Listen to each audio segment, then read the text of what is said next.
हाँ, तो शुरू करते हैं।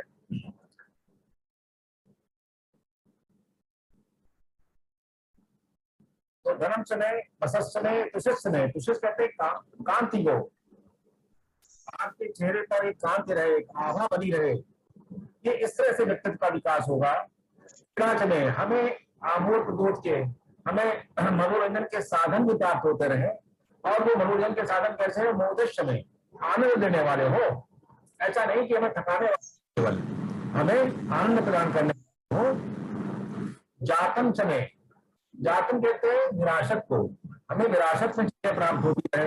जनस्यमाणम चले, और वंश जो है हमको प्राप्त, अच्छा वंश, अच्छा कुल लगातार हमको प्राप्त होता रहे, आगे आने वाला भी और पीछे से भी। सूक्तम चले, हमें वेदों के सूक्तों को, सूक्त कहते हैं मंत्र समूहों को, वेदों के किसी विषय पर जो मंत्रों का समूह होता है उसको सूक्त कहते हैं। जो वेदों के सूक्त है उनका ज्ञान हमको बराबर बना है। सुकृतम चले, वेदों में या धार्मिक हमारे उपनिषदों में जो हमारे योग्य कार्य दिए गए हैं, उन कार्यों के प्रति हम ऐसा हमको ज्ञान, ऐसा हमको साधन प्राप्त प्रदान करेंगे। वित्तम चले कहते हैं पूर्व का जो पास प्राप्त हुआ है। वित्तम चले, वैद्यम चले, वैद्यम चले जो भविष्य में धन प्राप्त होने वाला है, जो सब साधन हमको प्राप्त होने वाले हैं वो प्राप्त होते रहे। और भूतम चले, हमारा जो है भविष्य भी जो है गौरवशाली रहे, भूत भी हमारा गौरवशाली रहे, भविष्य चले, भविष्य भी हमारा जो है वो गौरवशाली रहे, सुखदायक बना रहे, समृद्धशाली बना रहे। सुगम चले, हमें सुगमता रहे हर चीज के लिए, किसी चीज के लिए हमें कठिनाई और स्ट्रेस प्राप्त ना हो। शुभतम चले, हमारा पथ जो है, हमारा आध्यात्मिक पथ हो चाहे हमारा भौतिक पथ हो, ये हमारे लिए आसानी से हमको जो हमारा सही मार्ग हो हमको मिलता रहे। रिद्धम चले, रिद्धम चले मतलब जो हमारे जो है भौतिक पदार्थों के लिए जो हमारे जो फल है वो सुखदायक हमारे लिए बने रहे, कर्मों के फल हमारे लिए जो है कल्याणकारी रहे। और रिद्धिस चले, रिद्धस कहते हैं आध्यात्मिक पथ पर भी हमारे जो फल है, हमारे जो परिणाम है वो हमारे लिए कल्याणकारी रहे।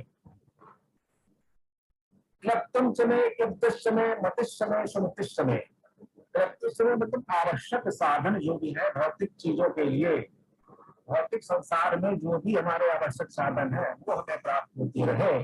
और क्लप्तिश चले, क्लप्तिश मतलब उनको प्राप्त करने की क्षमता, उनको उपभोग करने की क्षमता भी हमको प्राप्त होती रहे। मतिश समय, समतिश समय, मत कहते हैं जो साधारण रोजमर्रा की जो कार्य है उनमें जो साधारण बुद्धि आवश्यक है वो बुद्धि हमारी सही बनी रहे। और सुनितिश समय, अगर कोई कठिन समस्या आ जाए, कोई विकट परिस्थितियां आ जाए, तो उनसे निपटने के लिए भी हमारी सुमिति, तब वहां पर मति काम नहीं करती, वहां सुमिति काम करती है। तो वहां पर हमारी सुमिति समय, वो सुमिति हमारी बराबर जो है आप दान करते हैं। तो आप देख रहे हैं कि इस मंत्र के माध्यम से आपकी पर्सनालिटी डेवलपमेंट की 38 वस्तुएं वो आपको प्राप्त होने जा रही। अब एक बार अगर आप कठिन नहीं लगेगा, जब पढ़ेंगे आप इसको थोड़ा सा अभ्यास करेंगे तो मत पढ़ने में कोई दिक्कत नहीं है। जैसे मैं बोलूं जरा आपके साथ में कि ज्येष्ठम चम्मार्तित्यम चमे मन्युष्यमे भामश्यमे अमश्यमे अम्बश्यमे भीमाचमे नहिमाचमे गरिमाचमे प्रतिमाचमे वर्षमाचमे द्रावियाचमे वृद्धम चमे वृद्धिश्यमे सत्यम चमे श्रद्धाचमे जगच्चमे धनम चमे वशस्यमे कुशस्यमे वीराचमे मोदश्यमे जातम चमे जरस्माणम चमे सूक्तम चमे सुकृतम चमे वित्तम चमे वैद्यम चमे भूतम चमे भविष्य चमे शुभम चमे शुभतम चम वृद्धम चम वृद्धश्यमे क्लप्तम चमे क्लप्तिश्यमे मतिश्यमे सुमतिश्यमे। हार्डली 30 सेकेंड, 30 सेकेंड में आपकी चीजें पूरी होगी।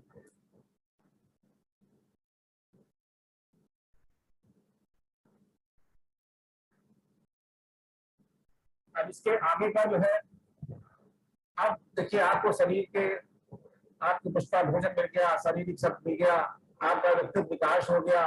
अब फिर क्या चीजें चाहिए आपको? आध्यात्मिक विकास के लिए चीजें चाहिए, इस संसार की भी और उस संसार की भी, लौकिक और पारलौकिक दोनों सुखों के लिए आपको जिन चीजों की आवश्यकता है उन चीजों का विधान अगले इसमें जो है किया जा रहा है।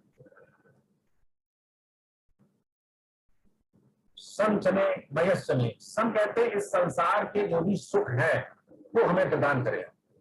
शंभु शब्द जैसे आता है ना, सम करो जैसे शंभो, जो हमें सुख प्रदान करे, जो इस संसार के सभी सुख प्रदान किए वो शंभु है। तो संच में संसार के सभी जो सुख है वो हमको प्राप्त होते रहे। और मयस्य में, मयस्य में मतलब पारलौकिक सुख, आध्यात्मिक जो प्रगति है वो भी हमको प्राप्त होती है। तो एक मंत्र आता है 8वें अनुवाद को नम करके कि शंकराय चा मयस्राय चा संभवाय चा मयस्राय चा, शंभु को भी प्रणाम और मयस्राय को प्रणाम। यानी हमें इस संसार को सुख देने वाले और पारलौकिक सुख देने वाले दोनों सुख हमको प्रदान। इसके बाद प्रियम समय, जो हमको प्रिय वस्तुएं है वो प्राप्त होती रहे लगातार। अनुकाम समय, जो विशेष प्रिय है, इसमें भी 2 कैटेगरी है, प्रियम समय, अनुकाम समय। तो प्रिय वस्तुएं प्राप्त होते रहे और विशेष प्रिय वस्तुएं प्राप्त रहे। काम समय, काम कहते हैं सर्व के सुख को, उन्नति को, ऊपर उठने के सुख को, हमारी तरक्की होती रहे, हमारी प्रगति होती रहे, हमको स्वर्गिक सुख मिलते रहे और हमारी आध्यात्म भी जो है ऊंची बनी रहे। सौमनस्य में हम सुंदर मन वाले रहे, किसी के प्रति द्वेष न रखें, सुंदर मन वाले, हमको मित्र भी हमको सुंदर मन वाले मिले, हमको साथी भी सुंदर मन वाले मिले और हम भी सुंदर मन वाले रहे, ऐसी हमारी कामना है। भद्रम में कल्याणकारी, हमको सब चीजें कल्याणकारी मिले, हमको सुंदर भी हो, कल्याणकारी भी हो, सुंदर मन वाले भी हो और श्रेयस में हमारा कल्याण करने वाले हो, श्रेय करने वाले हो। देखिए एक मंत्र आता है, श्रेयस्य प्रेयस्य मनुष्यमेता अनुसंपरीयत्य विनिवत्य धीरा। उसमें यम नचिकेता को कहते हैं कि आपको जीवन में श्रेय और प्रेय दोनों चीजें मिलेगी। श्रेय जो आपका कल्याण करने वाली होगी और प्रेय मतलब जो आपको शारीरिक और मानसिक सुख देने वाली। तो इन चीजों में आपको चुनाव करना पड़ेगा कि आपको श्रेय लेना है या प्रेय लेना है। श्रेय जो है वो लॉन्ग रन में आपको जो है आपका कल्याण करने वाली होती है और प्रेय जो है तत्काल आपको प्रसन्नता करने देने वाली होती है। तो उन्होंने कठोपनिषद में प्रेय की अपेक्षा श्रेय को ज्यादा जोर दिया है। लेकिन यहाँ पे क्या है, आपको श्रेय भी दे रहे हैं और प्रेय भी दे रहे हैं, दोनों चीजों को आपको मिल रहा है। वहां ऊपर देख रहे हैं कि प्रेम समय और यहाँ पे श्रेयस समय।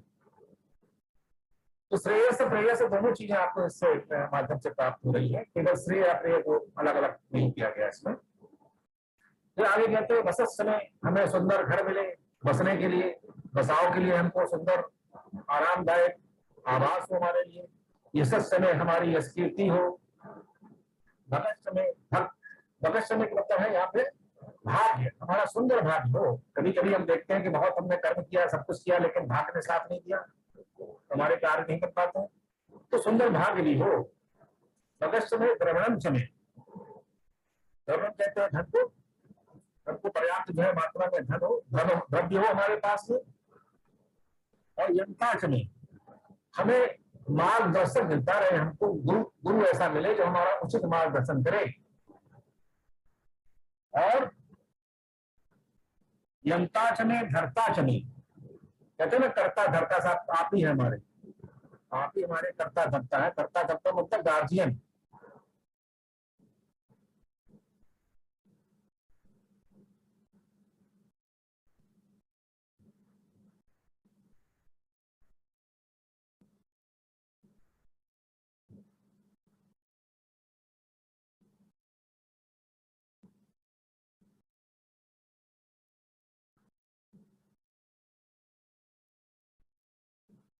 वो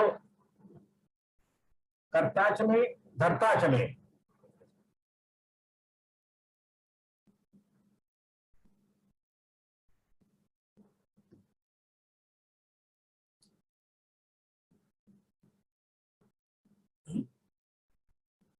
क्षेम समय, क्षेम समय कुशल मंगल रहे सबकी, हमारी भी रहे, हमारे मित्रों की भी रहे, हमारे जो प्रिय लोग हैं उनकी भी रहे।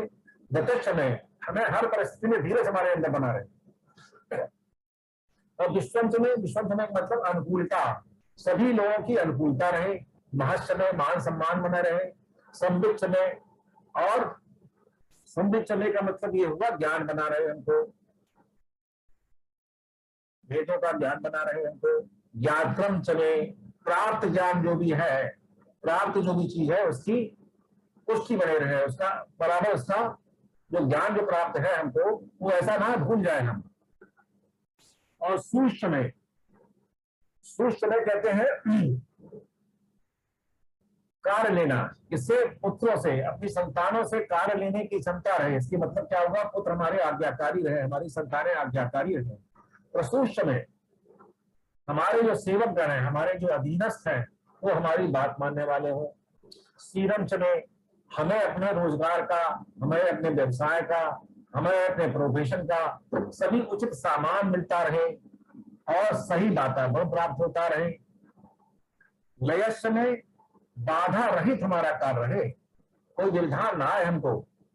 ऋतम समय, ऋतम का मतलब यज्ञ के साधन हमको प्राप्त होते रहे। अमृतम समय शाश्वत चीजें मिलती रहे। अमृतम कहते हैं जो कभी क्षय, कभी समाप्त नहीं होने वाली चीज हो। ऐसी क्या चीज हो सकती है, आध्यात्मिक आपकी चीजें हो सकती हैं, संसार तो क्षय होने वाला है। तो अमृतम समय, अयक्षमम समय, अयक्षमम कहते हैं जो घातक रोग हैं, जो मुश्किल से ठीक होने वाले हैं, उनसे मेरा बचाव होता रहे। अनामयक्ष में, और जो साधारण रोग हैं, दैनिक आ जाते हैं, उनसे भी हमारी रक्षा होती रहे। और इसके लिए क्या है, जीवातुष्यमय, जीवातुष्यमय का मतलब जो आवश्यक औषधियां हैं, जो जड़ी बूटियां हैं, वो हमको उपलब्ध होती रहे। फिर है दीर्घायुत्तम समय, हमको लंबी आयु प्राप्त हो। लंबी आयु कैसी प्राप्त हो, जो निरोगी हो, लंबी आयु रोग के साथ ना हो, स्वस्थ, हमारा शरीर भी स्वस्थ रहे, हमारे शरीर में कोई भूख ना हो, हमारा ओज भी बना रहे, ऐसा दीर्घायुत्तम चाहिए हमको। अनमित्रम समय, हमारा कोई शत्रु न हो, अनमित्र, सभी लोग हमारे मित्र हो, अनमित्र कोई न हो, दुश्मन कोई न हो। अभियम समय, हम निर्भय रहे, हमें किसी का भय न रहे। सुगम समय, और सबके लिए मैं सुगम रहूं, सुगमता रहे, सबको स्वीकार रहे हमारा करेक्टर। सहनम समय, अच्छा जो है, रात को अच्छी नींद आए, गोलियां न खानी पड़े नींद के लिए, तो अच्छी निद्रा भी एक स्वास्थ्य का, अच्छे स्वास्थ्य का लक्षण होता है। तो अच्छी निद्रा भी हमारे पास आए। सूसा समय, और जब हमारी सुबह हो, नींद अच्छी आए, जब हमारी ऊषा काल, जब सुबह उठे। देखिए सूसा शब्द का इस्तेमाल जानबूझ के किया गया और आगे सुधरम से भी किया गया है। सूसा चुने और सुधरम चुने, दोनों शब्दों को इसलिए प्रयोग किया गया कि हम ऊषा काल में उठे। ऐसा नहीं कि जब सूरज निकल जाए तब उठे हम आकर के। तो हमारा ऊषा, जो हमारी प्रभात बेला है, जिसमें हमें उठना चाहिए, वो हमारी सुंदर हो, शुभ हो। तो हम, हाँ कहते हैं, बुद्धे कहते हैं हम लोग, कभी जो है प्रभात काल नहीं कहते हम लोग नहीं। तो फिर आगे कहते हैं सुधरम समय, हमको दिन प्राप्त हो, दिन का कार्यकलाप ऐसा रहे वो कल्याणकारी हो, सुखकारक हो और आनंद देने वाला।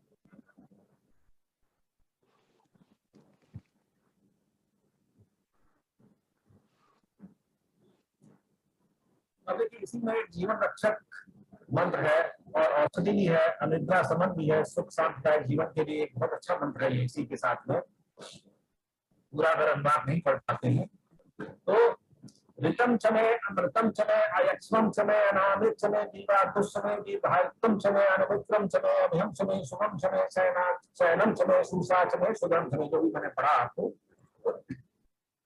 तो इतना 2 लाइन का मंत्र जो है ये आपके एक जीवन रक्षक औषधि की तरह काम करता है। आपको अनिद्रा समन, अनिद्रा की कोई परेशानी है तो उसमें आपको ये लाभदायक रहेगा और सुख शांतिदायक जीवन आपका व्यतीत हो जाएगा।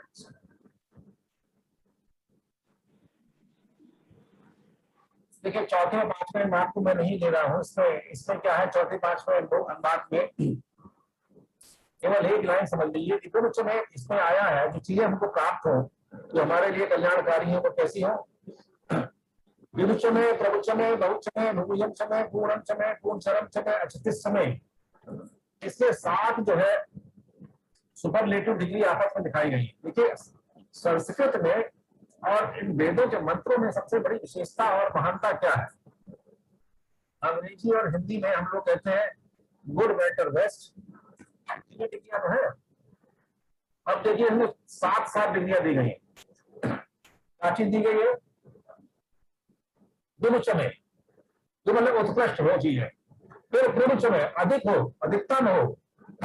कौचमय विफलता न हो। समय बारंबार चीजें मिले, अच्छी चीजें हमको। पूर्ण समय पूर्ण हो, ऐसा न हो कि आधी आधी पूरी हो जाए।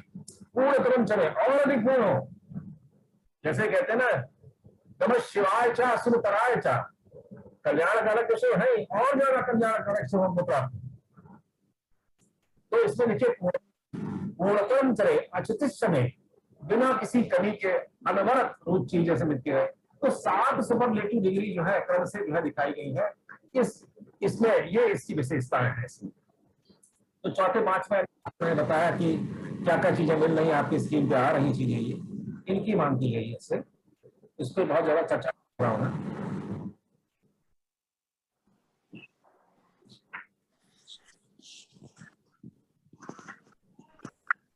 अब देखिए ये से 6वां जो अनुवाक है, ये भी बहुत इंपॉर्टेंट अनुवाक इसलिए है, जितने भी वेद के प्रमुख देवता हैं, करीब 20 देवता प्रमुख देवता माने गए हैं, और इंद्र का जो है वहां पर इंद्र समझिए ब्रह्म के बराबर है वेदों में। वो इंद्र पौराणिक ब्रह्म नहीं है, तो पौराणिक इंद्र नहीं है जो कि सत्ता के लिए जो है वो लालच कर रहे हो, असुरों द्वारा हराए जा रहे हो। यह यहाँ पर इंद्र का जो वर्णन है वेदों में, वो एक तरह से बहुत शक्तिशाली, सर्वमान्य और सब जगह अपना आधिपत्य जमाने वाले उस देवता से है। तो इसमें कई देवताओं को इंद्र के साथ जोड़ते हुए उनकी अनुकूलता, उनका आशीर्वाद और उनकी कृपा का आवाहन इस मंत्र से किया गया। देखिए बहुत सरल कई देवता है, मैं पढ़ रहा हूं आपके साथ। अग्निश्चमिंद्रश्चमे सोमश्चमिंद्रश्चमे सकिताचमिंद्रश्चमे सरस्वतीचमिंद्रश्चमे ऊखाचमिंद्रश्चमे बृहस्पतिश्चमिंद्रश्चमे इंद्रश्चमिंद्रश्चमे वरुणश्चमिंद्रश्चमे त्वष्टाचमिंद्रश्चमे धाताचमिंद्रश्चमे विश्वश्चमिंद्रश्चमे अस्नौचमिंद्रश्चमे मर्तश्चमिंद्रश्चमे विश्वेशमे देवा इंद्रश्चमे पृथ्वीचमिंद्रश्चमे अंतरिक्षमिंद्रश्चमे इंद्रश्चमिंद्रश्चमे भौष्यमिंद्रश्चमे दशस्यमिंद्रश्चमे मूढ़ाचमिंद्रश्चमे प्रजापतिश्चमिंद्रश्चमे। तो ये 20 देवताओं के बारे में कहा है। जैसे सबसे पहले अग्नि का नाम आया है। अग्नि का काम जैसे मैंने बताया है कि यज्ञ के पुरोहित है अग्नि। तो कोई भी यज्ञ जो है बिना अग्नि के माध्यम से संपन्न नहीं हो सकता। और यही आपका यज्ञ का जो भविष्य होता है, ये सभी तक ले जाने में जितने भी देव हैं, जब तक अग्नि को आप आहुति नहीं देंगे तब तक वहां तक नहीं पहुंच पाएगा। इसलिए अग्नि और इंद्र 2 देवता ऐसे हैं वेदों के जो सबसे ज्यादा प्रभावशाली है और सबसे ज्यादा मत इन्हीं लोगों के हैं, इन्हीं 2 देवों के हैं। फिर सोमश्य में शीतलता व ऊर्जा देने वाले हैं और अमृतत्व देने वाले हैं। देखिए सोम रस का पान देवता लोग क्यों करते थे? अमृत को प्राप्त होने वाले। इसलिए सोम देवता जो है उनका ही महत्व है। सविता चंद्र, सविता जो है आप जानते हैं कि सूर्य को कहते हैं सविता, आलोक को कहते हैं, सरस्वती ज्ञान की देवी है, ऊखा जो है सभी प्राणियों के रक्षक है और आदित्यों में से एक देवता माने गए हैं, बृहस्पति गुरु है आपके, मित्र जो है, मित्र और वरुण जो है ये जल के देवता माने गए हैं। और त्वष्टाचमे, त्वष्टा जो है वो गर्भ में जो संतान होती है उसकी रक्षा करने वाले देवता माने गए हैं और शस्त्र व औजारों के भी देवता माने गए हैं ऊखा। त्वष्टाचमे, धाताचमे, धाता जो है 12 आदित्यों में से एक आते हैं। तो इस तरह से अश्विनी चमे, अश्विनी जो है वो आपके वैद्य हैं, वैद्यों के 2 ब्रदर है। तो इस तरह से जो 20 देवता हैं जिनका नाम इसमें आ रहा है, उनकी अनुकूलता इंद्र की अनुमति से, चूंकि इंद्र राजा है सभी देवताओं के, ब्रह्म है वेदों के हिसाब से, तो उनके आवाहन करके उनके नाम को जोड़ जोड़ करके सभी देवताओं की अनुकूलता और कृपा का आवाहन किया गया। तो ये मंत्र भी बहुत अच्छा मंत्र है कि अभी सभी देवताओं को एक मंत्र के माध्यम से अगर आप आवाहन करना चाहते हैं तो वह प्राप्त कर सकते हैं।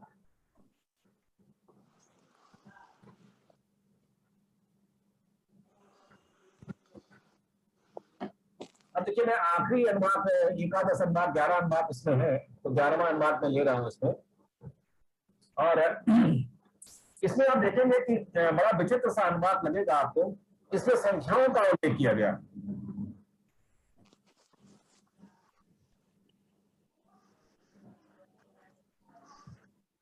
संख्याओं का उल्लेख किया गया। पहले आप देखेंगे विषम संख्याएं दी गई हैं, 1 3 5 7 9 11 13 ऐसे करके 33 संख्याएं दी गई हैं। फिर सम संख्याओं का उल्लेख किया गया है, 4 8 12 ऐसे करके 48 संख्याएं दी गई। अब आप सोचेंगे कि भाई ये गिनती का क्या मतलब हुआ, गिनती से हमको गिनती सिखाई जा रही है। अब इसका बड़ा गूढ़ रहस्य है, आप समझिए। एक संख्या जो है किसी तत्व को, किसी चीज को, किसी ये रिप्रेजेंट कर रही है और एक से ज्यादा चीजों को रिप्रेजेंट कर रही है। तो वेदों में क्या है कि वेदों में बहुत ही गंभीर और गूढ़ तत्व भरे हुए हैं जिनका की विवेचन करना बहुत आवश्यक है। कभी कभी तो एक शब्द के 20 मीनिंग हो जाते हैं और कभी कभी विरोधी मीनिंग भी हो जाते हैं। तो आवश्यकता अनुसार कौन सी मीनिंग कहां पर उचित लगेगी उसके हिसाब से करना पड़ता है। अब देखिए एकाचने, हमको एक दीजिए, एक का मतलब क्या हुआ, जो है तो ये इसका कहने का मतलब है हमें जो प्रकृति जो है उसकी अनुकूलता, उसका आशीर्वाद लगातार मिलता रहे। मतलब तीन चाहिए हमको। तीन में क्या है, प्रकृति का जो संतुलन है सतो रज और तमो गुण से होता है और प्रत्येक मनुष्य में ये तीनों गुण होते हैं, सत्व रज और तम गुण। तो तीन से तात्पर्य है कि हमें सतो रजो और तमो गुण की जब जिसकी आवश्यकता हो, तीनों गुण आवश्यकता है, तीनों ही गुण आवश्यक है, जब जिसकी आवश्यकता हो उसके अनुसार हमको ये गुण मिलते रहे। पंचचमय, पंचचमय का मतलब क्या होगा, पंच महाभूत चित्रकल पावक गगन समीरा, जिससे हमारा शरीर बना हुआ है। तो ये शरीर जो है जिस भौतिक तत्वों से बना हुआ है, इसकी जो है ये स्वस्थ रहे, हमारा इनका संतुलन ठीक बना रहे, मंच चले। अब देखिए एक एक अंक में आप देखेंगे कितनी गंभीरता है। सप्तचमय, सप्तचमय में 5 ज्ञानेंद्रियां हो गई, मन और बुद्धि, मन बुद्धि और ज्ञानेंद्रियां 5 ज्ञानेंद्रियां सप्तचमय। नवचमय, नवचमय एकदश समय, नौ कहते हैं नौ को शरीर के 9 तार होते हैं, ये हमारे स्वस्थ रहे, व्यवस्थित रहे। एकदश समय 11, एकदश मतलब 11, 11 में क्या है, हमारे 10 प्राण है, जैसे मैंने बताया था 5 मेन प्राण है और 5 उप प्राण है। और तीसरा क्या है, सुषुम्ना नाड़ी, ये 11, इसको 5 प्राण सुषुम्ना मिला करके 11 सब हो गए। फिर उसके बाद है त्रयोदश समय 13, त्रयोदश समय 13, त्रयोदश कहते हैं वास्तु मंडल के 13 देवता हैं, वास्तु मंडल उनकी अनुकूलता, उनकी कृपा का आह्वान किया गया है। पंचदश समय 15, मुख्य जो नाड़ी समूह है, वैसे तो आपकी इतनी 36,000 नाड़ियां होती हैं, 3,60,000 नाड़ियां होती हैं, तो लेकिन उसमें सब मेन जो नाड़ियों का समूह है वो 15 है, उनका जो है वो संतुलन, उनका स्वस्थ रहना मांगा गया है। फिर सप्तदश समय 17, ये सूक्ष्म शरीरों के अवयव जो है, सूक्ष्म शरीर के वो 17 होते हैं। 5 ज्ञानेंद्रियां होती हैं, 5 कर्मेंद्रियां होती हैं, 5 तन्मात्राएं होती हैं, बुद्धि और मन होता है। इस तरह से मिला करके 17 जो है अंक बनते हैं, उनको इसके माध्यम से मांगा गया है। नवदश समय 9 और 10 मतलब 19, ये 19 चीजें क्या है, ये जीवनदायक औषधियां हैं। आयुर्वेद में 19 औषधियों का विशेष प्रकार से वर्णन किया गया है, जैसे केसर है, किंजल है, अराल है, कमल है, कपूर है, अश्वर्ण है, तिल है, नारियल है। ये जो है आपकी 19 जीवनदायी औषधियां हैं, उनकी उपलब्धता हमेशा बनी रहे, ऐसी भावना की गई। फिर एकमीकम सदस्य में 21, विंशति और 1, विंशति कहते हैं 20 को और 1 जोड़ दिए उसमें, विंशति हो 21 हो गए। एकवी गम सतस्समे, त्रियोगी गम सतस्समे, पंचमी गम सतस्समे, सप्तमी गम सतस्समे, नौवीं गम सतस्समे, एकवी गम सतस्समे, त्रयस्त्री गम सतस्समे। यहाँ तक 33 अंक आ गए। यहाँ तक 33 अंक आ गए। तो मैं आपको जल्दी बता देता हूँ कि 21 होता शरीर के संवेदनशील भाग कहे जाते हैं। 23 जो है असाध रोगों के अधिपति देवता है। 25 अप्सराएं हैं। आपको अप्सराएं चाहिए तो वो भी यहाँ मिल जाएंगी। और इसके मतलब ये है यहाँ पर आपको काम भावनाओं से मुक्ति मिलते रहे। अप्सराएं जैसे विश्वामित्र का जो उन्होंने तब दिखा दिया था, तो आप अप्सराएं चाहते हैं तो अप्सराएं भी मिलेगी, और उनसे छुटकारा भी चाहते हैं छुटकारा भी, जैसी आपकी भावना हो। 27 अंक है गंधर्व। गंधर्वों की भी अनुकूलता इससे मानी गई है, इसमें 27 मेन गंधर्व माने गए हैं। 29 जो है 29 शब्द जो है वो विद्युत देवगण है। इलेक्ट्रिकल एंड इलेक्ट्रोमैग्नेटिक फील्ड, वेदों में भी इनको इलेक्ट्रो की नॉलेज थी, इलेक्ट्रो एनर्जी की नॉलेज थी, इलेक्ट्रो एनर्जी की नॉलेज नहीं थी, बल्कि इलेक्ट्रोमैग्नेटिक फील्ड की नॉलेज थी इनको। तो 19 जो विद्युत देवगण जो है 29 माने गए, उनकी अनुकूलता मानी गई है। और 31 क्या है, सूर्य मंडल के ग्रह हैं। और 33 देवों की श्रेणियां हैं। 33 को देवता आप जानते ही। तो इस 33 विषम संख्याओं के माध्यम से आपने कितने समूह, वस्तुओं के समूह की ईश्वर से, उस शक्ति से, उस पराशक्ति से जो है कामना करती है। अब इसी तरह से देखिए, अब इसके बाद जो है सम संख्याएं शुरू होती हैं। चतुर्दशमे, अष्टौचमे, द्वादशमे, षोडशमे, 4, 8, 12, 16। विषमतस्समे, चतुर्वीगम सतस्समे, अष्टावीगम सतस्समे, द्वात्रीगम सतस्समे, सप्तत्रीगम सतस्समे, चत्वारीगम सतस्समे। इस तरह से 48 अंकों का विधान इसमें किया गया है। तो इनका भी अपना सिग्निफिकेंस है, इसकी भी अपनी इंपॉर्टेंस है, इसका भी एक कोड वर्ण है कि इनसे क्या चीज मांगी जा रही है। संक्षेप में बता देता हूं मैं आपको। 4 अंक जब हम कहते हैं तो 4 से धर्म, अर्थ, काम और मोक्ष की कामना करते हैं।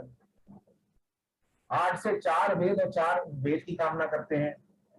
12 से वेदों के 6 अंग होते हैं, और उसके बाद षड दर्शन हो गए, 6, 6, 12 हो गए। 16 से 16 मात्रक शक्तियां होती हैं, मातृका शक्तियां होती हैं। गौरी, पद्मा, शची, मेधा, सावित्री, विजया, जया, देवसेना, सदा, साहा, मात्रा, लोक मात्रा, तिथि, पुष्टि, तथा तुष्टि, मात्रा, देवता। ये 16 मातृका देव देवियां हैं, इनकी अनुकूलता मांगी। और 20 क्या है? 20 जो है 5 ज्ञानेंद्रिया, 5 कर्मेंद्रिया, 5 तन्मात्राएं और 5 महाभूत। ये 20 अंक हो गए। तो 24 जो है गायत्री के छंद है, उनके गणों की संख्या है। 28 में उसके छंद है। इस तरह से 48 तक जो है वेदों में प्रयुक्त होने वाले तमाम तरह के जो छंद हैं, उनके प्रकारों की जो मात्राएं हैं, वर्णों की संख्या है, उनका है। इन छंदों के वर्णों की संख्या से क्या तात्पर्य हुआ? इससे मतलब है कि जो हम वेद पढ़ेंगे तो हमें छंदों का भी ज्ञान होना चाहिए। छंदों का ज्ञान अगर नहीं होगा हमको,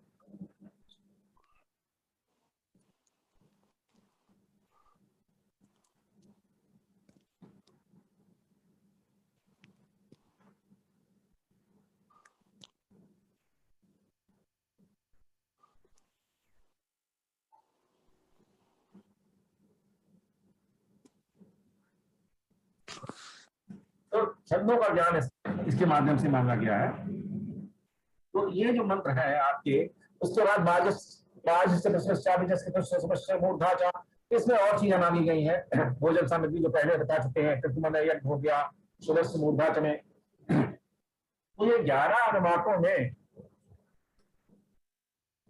अब देखिए इसमें एक और महत्वपूर्ण चीज है जो मैं आगे बताना चाहता हूँ आपको।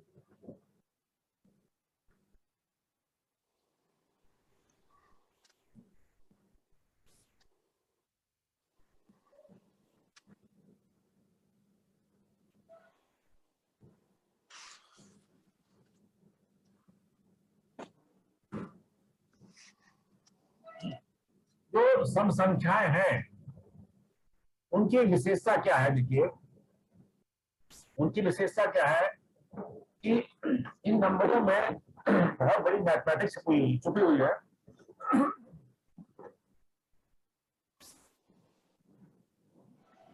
ये जो सब संख्या है उसमें कुछ संख्याओं को छोड़ करके अधिकतर संख्या क्या है, परफेक्ट या सुपर परफेक्ट या सुपर अबेंडेंट नंबर है। अब सुपर परफेक्ट या सुपर अबेंडेंट नंबर क्या कहते हैं? उनको कहते हैं जिसको कि अगर आप उनका विभाजन करें तो उन विभाजित अंकों का जोड़ उस अंक से ज्यादा आए अगर, तो वो अबेंडेंट या सुपर परफेक्ट नंबर कहलाता है। जैसे 24 है, 24 को अगर हम विभाजित करेंगे तो 1, 2, 4, 6, 8 और 12 उस अंक को नहीं जोड़ते। जैसे 24 से 24 को नहीं लेंगे, 1, 2, 4, 6, 8, 12। अब इनका योग करेंगे 33 आएगा जो 24 से ज्यादा होगा। तो ये क्या कहलाएगा? सुपर अबेंडेंट नंबर कहलाएगा, सुपर परफेक्ट नंबर कहलाएगा। और इस नंबर का तात्पर्य होता है कि आपके जीवन में प्रचुरता बनी रहे, अच्छी चीजों की प्रचुरता रहे। इसका जिसका जन्मांक भी इस तरह का होता है तो उसके जीवन में प्रचुरता रहनी चाहिए। और दूसरा क्या? Perfect number. परफेक्ट नंबर उसको कहते हैं अगर इसी संख्या का जो हम विभाजन वाले करते हैं, अंक आते हैं, उसका योग करें और वो योग उस संख्या के ठीक बराबर आ जाए। जैसे 28 है मान लीजिए, तो 28 का को हम जो काटेंगे अगर मान लीजिए तो 1, 2, 4, 7 और 14 इनका जोड़ करेंगे तो ठीक 28 आएगा। तो ये बिल्कुल परफेक्ट नंबर है। ये बहुत कम नंबर आता है 28 नंबर जो है। जैसे ये परफेक्ट नंबर काफी कम होता है, उसकी पर्सनालिटी में बड़ी परफेक्टनेस मिलेगी आपको। तो इन अंकों के माध्यम से हम ईश्वर से परफेक्टनेस और प्रचुरता दोनों की मांग कर रहे हैं। ये इसके अंकों में रहस्य छुपा हुआ है।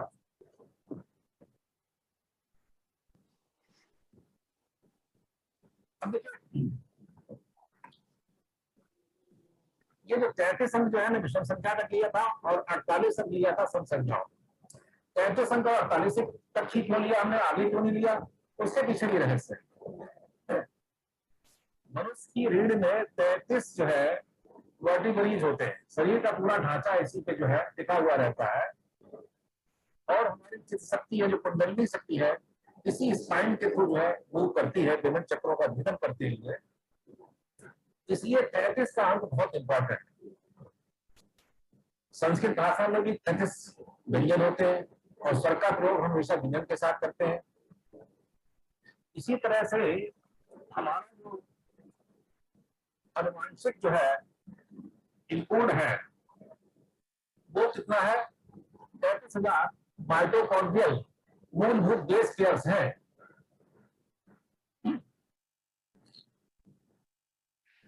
तो ये जो हमारा इनकोड है, डीएनए का जो इनकोडिंग है, वो इन्हीं जो है पेयर्स में के माध्यम से होता है। तो 33 की संख्या हमारी बड़ी महत्वपूर्ण है और इसके माध्यम से बहुत कुछ है हमारे ऋषि कहना चाहते हैं। इसी तरह से 48 का जैसे मैंने बताया आपको कि 48 का जो है 48 नंबर एक नंबर कहलाता है। और ये नंबर अगर बार बार आपके जीवन में आता है कभी, तो आप समझते हैं आपको देवदूत जो है आपकी सहायता करना चाहते हैं, कोई आध्यात्मिक कदम में आपको ले जाना चाहते हैं। और इसी प्रकार से 33,000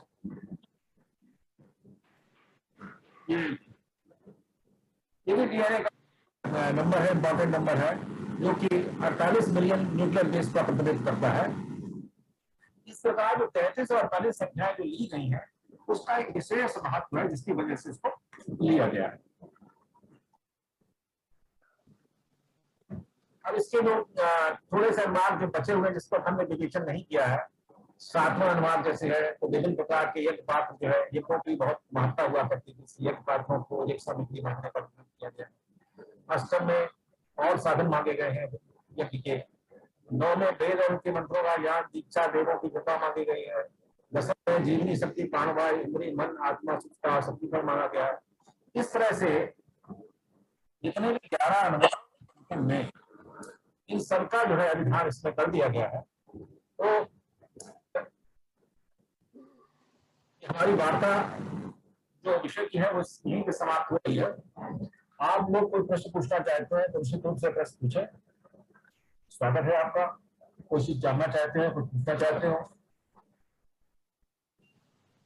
3-4 मिनट बचा हुआ है, कृपया इसमें जल्दी पूछे।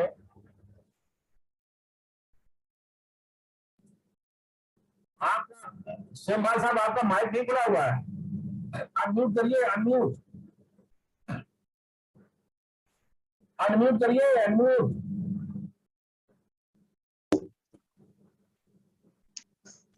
अब आ रही है? हाँ अब आ रही है, अब आ रही है, अब आ रही है, बोलिए। हाँ, मैंने कहा आपने बहुत अच्छी, आपकी पुस्तक भी मैंने पढ़ी और अनेक बार शिवार्चन में ये चमकम इसका वो भी किया, लेकिन जितना इसका अर्थ आज मुझे ज्ञात हुआ, इससे पहले मुझे इसका अर्थ इस ढंग से ज्ञात नहीं था। मेरी आपसे अनुरोध है कि आप आज की वार्ता का रिकॉर्डेड वो भी अगर भेज सकें तो बड़ी कृपा होगी और हम उसको बाद में भी सुन पाएंगे। और एक पूर्व जो आपने दलीला जी की कराई थी उसका भी आपने कहा था भेजेंगे, अगर न भेजा हो तो उसे भी कृपया भेज दें। बहुत सुंदर आपका, आप माने भौतिक विज्ञान के छात्र रहे हैं और आपका संस्कृत पे भी उतना ही आपने अधिकार बना दिया है और हमें बहुत प्रसन्नता होती है। हमारा हमारा बहुत साधुवाद, बहुत धन्यवाद। चलिए, बहुत बहुत सेमा साहब, आपका धन्यवाद। आप जुड़ते हैं तो मेरा मनोबल बढ़ता रहता है, आप जुड़िए। और तो मैंने इसीलिए लिया था कि चमकम के बारे में समझते हैं कि बहुत कठिन है, इसको पढ़ना बड़ा दिक्कत तलब है और लोग इसको छूते नहीं है।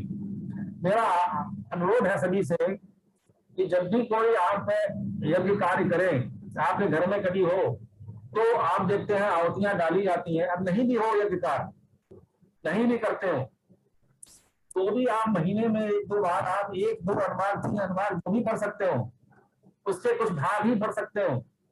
तो इसमें इतना ज्यादा बता दूं आपको दिया हुआ है, और ये वेदों के मंत्र है, ये हमारे बनाए हुए नहीं मंत्र है, वेदों के मंत्र। जी जी। तो ईश्वर जब कुछ कह रहा है तो आपको वो देगा, इस पर विश्वास रखिए। और देखिए, छोटे छोटे मंत्रों के माध्यम से कितनी चीजें दे दी गई, आप कल्पना भी नहीं कर सकते हैं कि आप अगर किसी से कहें साहब मुझे भोजन दे दिए, तो हमारा रुचकर भी हो, हमारे लिए स्वास्थ्यवर्धक भी हो, हमारे सुपाच्य भी हो हमारे लिए, और हमेशा बना भी रहे हमारा, और कैसे वो पूर्णतम और दिवस में प्रभु में बहुत में कितनी सुपरलेटिव डिग्री दे दी गई। ये बड़ा मतलब मुझे तो बड़ा आश्चर्य होता है, बड़ा मतलब इस संस्कृत में जो हमारे ऋषि थे कितने मतलब ज्ञान से भरपूर थे। बिल्कुल बिल्कुल, हर एक संख्या का कोई औचित्य है और वो औचित्य आपने स्पष्ट किया तो बहुत अच्छा लगा हम लोगों को। धन्यवाद, बहुत बहुत धन्यवाद। जी कुछ पूछना चाहेंगे? आपका माइक जो है वो म्यूट करिए जी। मैं इसकी रिकॉर्डिंग जो है आपको भेज दूंगा, और जिन लोगों के पास नहीं होगा तो उसका वो भी भेज दूंगा मैं, जिससे कि इन मंत्रों को लोग देख सके, पढ़ सके। नहीं, ये बार बार सुनना जरूरी है। जी जी जी। तो